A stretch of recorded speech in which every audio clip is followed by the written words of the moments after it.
Ja chcem predstaviť ženu, ale až vo chvíli, kedy námestie bude tejto žene venovať pozornosť. Pretože na tričkách je síce napísaná veľká pravda, ale pravda dostáva silu až vtedy, keď ju niekto povie nahlas a odhalí ju. Takže všetci, ktorí sme tu, venujte prosím teraz pozornosť žene, ktorá sa nebojí odhalovať pravdu.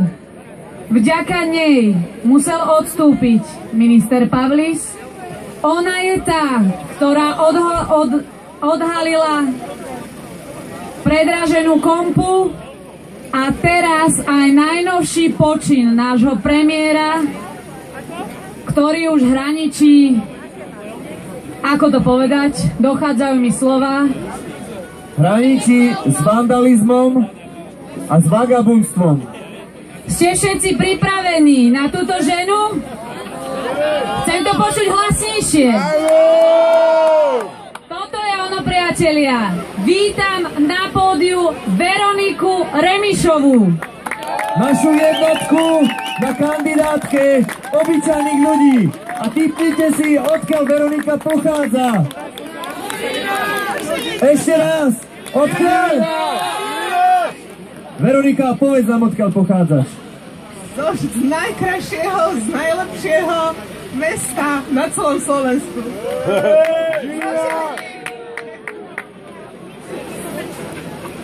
Ďakujem vám veľmi pekne, že ste prišli.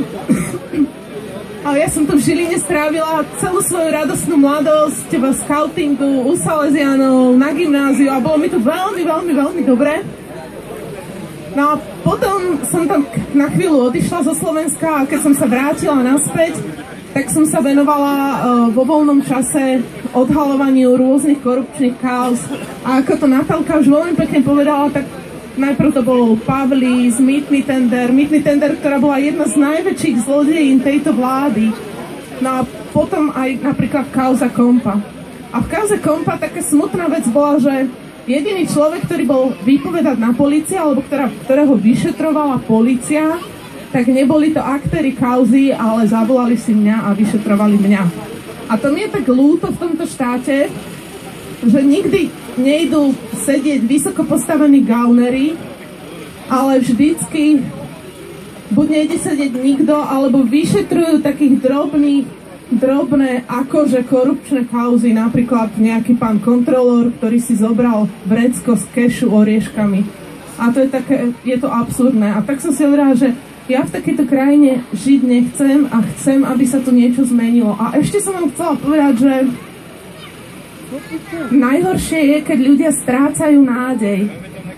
A taká krajina, kde je apatia, ľahostajnosť, kde si každý povie, že však tu sa nič nedá zmeniť, na ničom nezáleží, všetci aj tak kradnú, tak to korupčníkom a gaunerom, vysoko postaveným gaunerom to veľmi, veľmi vyhovuje. A to, že ste prišli, tak to je skvelé, lebo to vidno, že vy nie ste ani apatickí, záleží vám na tej krajine a chcete niečo zmeniť. A tak som vás chcela poprosiť, že prosím vás, poďte voliť, že mnohí hovoria, že v týchto voľbách sa nič nedá zmeniť, že tie dôležité voľby budú až v roku 2020, ale to není pravda. Predstavte si, že ak 4 roky tu niekto bude drancovať našu krajinu, bude kradnúť, každá nová kauza, to je ďalšie morálna devastácia našej krajiny, tak to náš národ bude veľmi, veľmi, veľmi bolieť. Tak som vás chcela povzbudiť, že prosím vás, poďte voliť. Myslím, že aj na iných, ak môžete, poďte voliť nás, ak nie, vyberte si z iných slušných strán, ale hlavne mladí ľudia, poďte voliť, aby sme to už nemuseli nosiť trička za 4 roky, že Fico chráni zlodejov. A vy, nie my to môžeme zmeniť, ale vy, ľudia, ktorí pôjdete voliť. Ďakujem vám veľmi pekne a držím vám palce a dúfam, že už všetci budete mať za chvíľu tieto skvelé trička. Ďakujem. Ďakujeme Veronike Remišovej, ktorá je na našej kandidátke číslo 1, v jednej statočnej žene, ktorá tu prišla. Chcem sa poďakovať všetkým diskutujúcim. Chcem sa poďakovať vám, ktorí ste vydržali až do tejto chvíle. A ja vám chcem povedať jednu vec.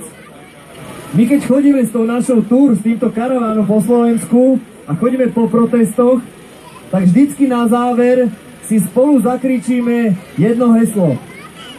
To heslo si zakričíme 3-krát, aby to bolo počuť až na vašu radnicu alebo na úrad vyššieho územného celku. A ten pokrik je presne to, čo je napísané na tomto tričku. Ja vás poprosím, zakričme si 3-krát: Fico chráni zlodejov! Fico chráni zlodejov! Fico chráni zlodejov! Fico chráni zlodejov! Ďakujem. A na záver ešte jednu vec. My tu nie sme pre Fica. Neprišli sme tu kvôli Ficovi, prišli sme tu kvôli tomu, že máme radi Slovensko. Máme radi túto krajinu a chceme, aby 5. marca nastala zmena atmosféry na Slovensku. Žilina je veľmi podstatná, veľmi potrebná.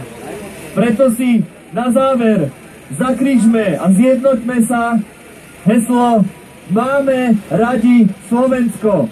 Poprosím vás. Máme radi Slovensko. Máme radi Slovensko.